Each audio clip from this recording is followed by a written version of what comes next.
Bayangkan, dua sahabat yang tumbuh bersama dalam satu perguruan. Jun Bao dan Tien Bao. Mereka berlatih, tertawa, bahkan bermimpi. Namun, ketika dunia menuntut pilihan, segalanya berubah. Jun Bao memilih jalan kebenaran, membela rakyat yang tertindas. Sementara Tien Bao tergoda ambisi, haus akan kekuasaan. Persahabatan pun retak, menjadi permusuhan yang getir. Dan di puncak penderitaan, Jun Bao menemukan sesuatu yang lebih dari sekadar bela diri. Tai Chi, sebuah kekuatan yang lahir dari keseimbangan jiwa dan tubuh. Pertarungan terakhir bukan sekadar soal menang atau kalah, tetapi tentang takdir, pengkhianatan, dan sebuah persahabatan yang mungkin tak akan pernah kembali. Inilah Tai Chi Master. Di awal kisah, kita diperlihatkan serangan mendadak dari sekelompok suku yang bersekutu dengan para pendekar sekte iblis di wilayah dinasti Song. Pertempuran pecah, dan di tengah kekacauan itu, tampak seorang jenderal gagah bernama Wei Lianchuan, bersama pasukannya, berusaha keras menahan gempuran musuh.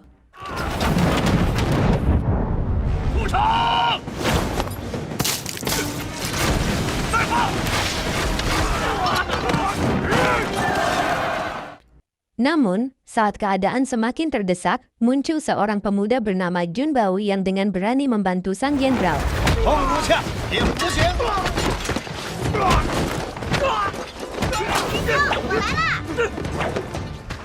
Pertarungan sengit berlanjut, hingga tiba-tiba para pendekar sekte iblis memilih mundur. Mereka telah berhasil membawa kabur sebuah benda misterius, hasil curian yang sangat berharga bagi pemimpin mereka. Meski begitu, sebelum mundur sepenuhnya, salah satu anak buah iblis justru menyandera seorang gadis kecil bernama Wan Yu. Tak tinggal diam, Jun Bao segera mengejar. Pertarungan itu tanpa sadar menyeret mereka masuk ke hutan terlarang, lembah serangga.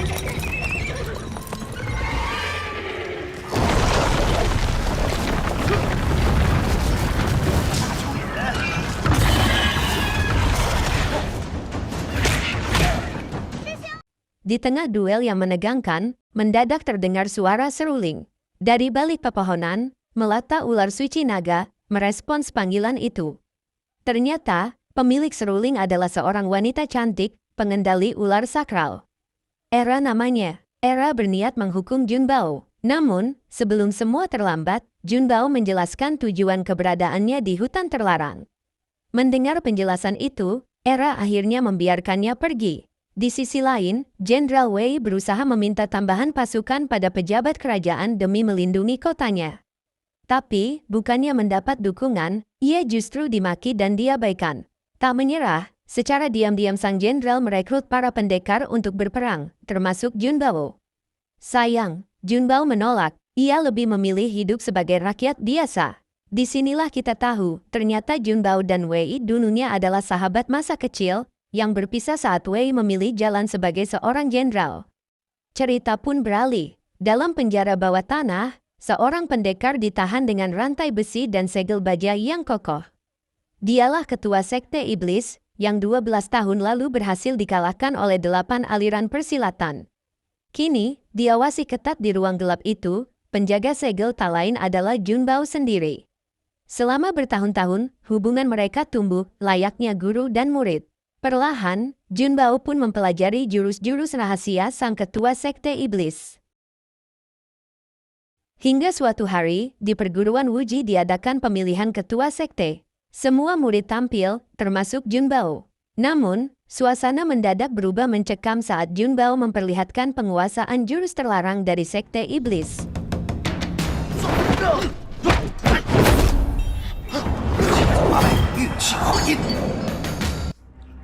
Semua orang menuduhnya berkhianat. Mereka menuntut agar guru besar segera mengusirnya.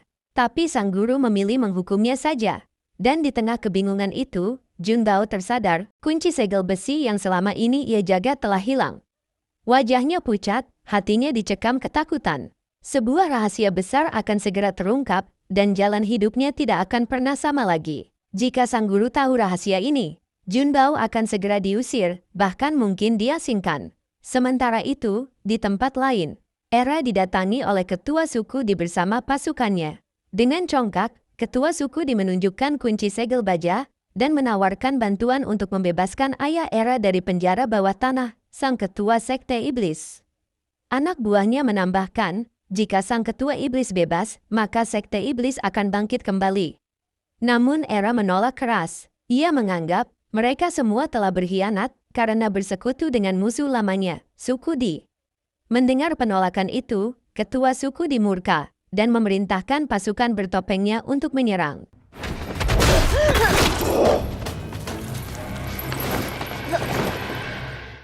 Di sisi lain, Jun Bao yang sedang mencari kunci segel besi mendadak bertemu ular suci naga. Ular itu menuntunnya menuju sebuah tempat di mana ia menemukan Era yang tengah sekarat. Seketika, hati Jun Bao diguncang rasa iba.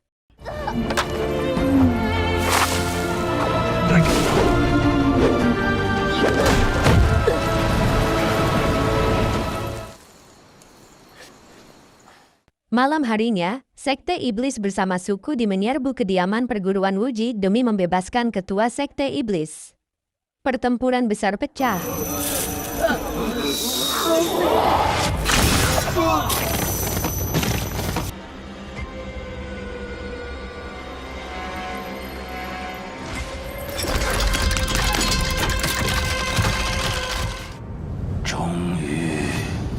Satu persatu anggota Wuji tumbang, bahkan sang guru besar pun terkapar. Saat Jun Bao tiba, matanya membelalak melihat sahabat dan gurunya sekarat. Dengan napas terakhir, sang guru mewariskan perguruan Wuji kepadanya. Di tempat lain, sang ketua Sekte Iblis akhirnya bebas. Ia bertemu kembali dengan Era, putrinya, yang dengan getir menceritakan pengkhianatan para pengikutnya sendiri, juga bagaimana suku Di hanya memanfaatkannya untuk melawan dinasti Song. Mendengar itu, amarah sang ketua iblis membara. Ia kembali ke markas, bersiap menuntaskan dendam lama.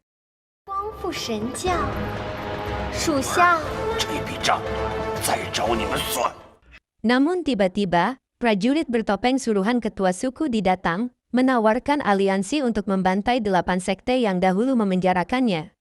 Sang ketua iblis menolak. Ia bertekad membalaskan dendamnya dengan tangannya sendiri. Saat prajurit bertopeng itu berani menghina, ia memperlihatkan kesaktiannya yang luar biasa. Di lain sisi, Jenderal Wei kembali memohon tambahan pasukan pada pejabat kerajaan. Tetapi, sekali lagi, ia diabaikan. Pada saat bersamaan, Jun Bao datang berpamitan. Ia berniat menghubungi 8 sekte besar demi menuntut balas atas kematian sahabat dan gurunya. Namun sang jenderal memperingatkan, peluang berhasil sangat tipis, karena kini Sekte Iblis telah bersekutu dengan suku Di. Jenderal Wei menyarankan agar mereka membentuk pasukan pemberontak. Tapi Jun Bao menolak, dan memilih jalan sendiri. Ia mendaki menuju gunung, tempat pertemuan 8 sekte. Namun, yang ia temukan hanyalah tragedi, seluruh sekte sudah dibantai oleh ketua Sekte Iblis, demi melunasi dendamnya 12 tahun silam. Jun Bao pun jatuh dalam pertempuran sengit.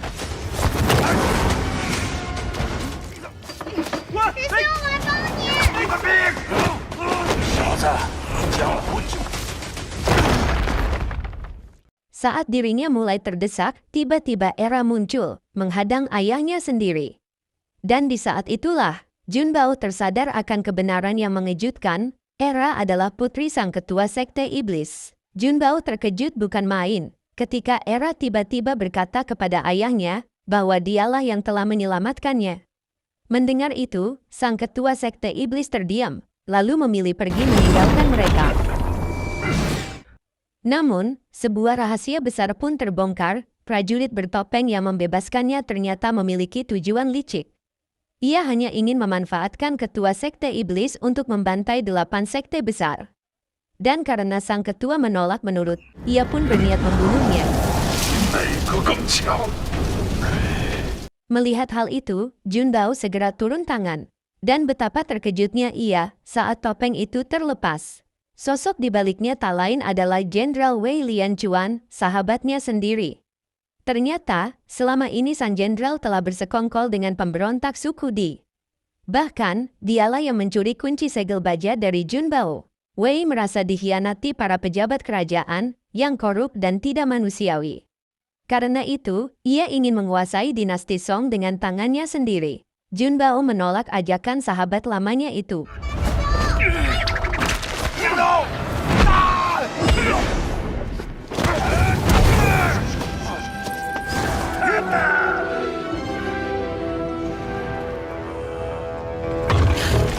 Namun tiba-tiba, ular suci naga datang dan membawa Junbao serta Wan Yu menjauh. Tragisnya, di tengah perjalanan, Wan Yu tewas. Kesedihan mendalam menyelimuti Junbao saat ia memakamkan gadis kecil itu. Tak berhenti di situ, ia kembali dihadang para pengikut sekte iblis yang berkhianat.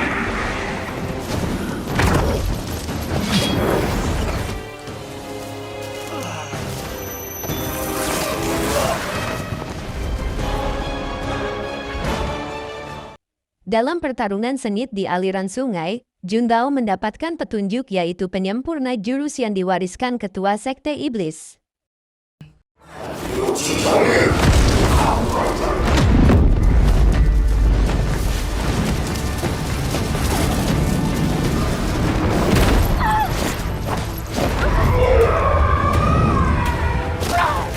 Dengan kekuatan barunya, ia bangkit dan berhasil mengalahkan musuh-musuhnya. Sementara itu, Jenderal Wei mendatangi ketua suku Di. Dengan angkuh mengatakan bahwa suku Di hanya pantas menjadi bawahannya. Ucapan itu membuat hubungan mereka pecah, pertempuran pun pecah besar-besaran.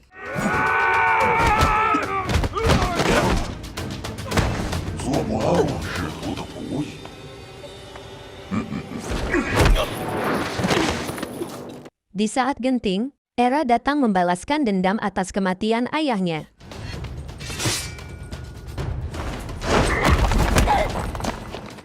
Namun ia hampir terdesak, sampai akhirnya Junbao muncul dengan jurusnya yang telah sempurna. Pertarungan klimaks pun tak terelakkan.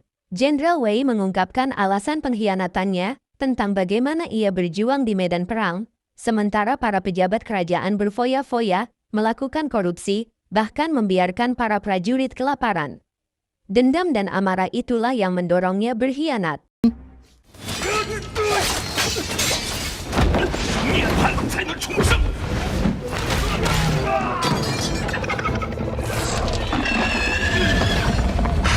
Pada akhirnya, berkat penguasaan jurus pamungkasnya, Junbao berhasil mengalahkan sahabatnya sendiri, Jenderal Wei Lianchuan.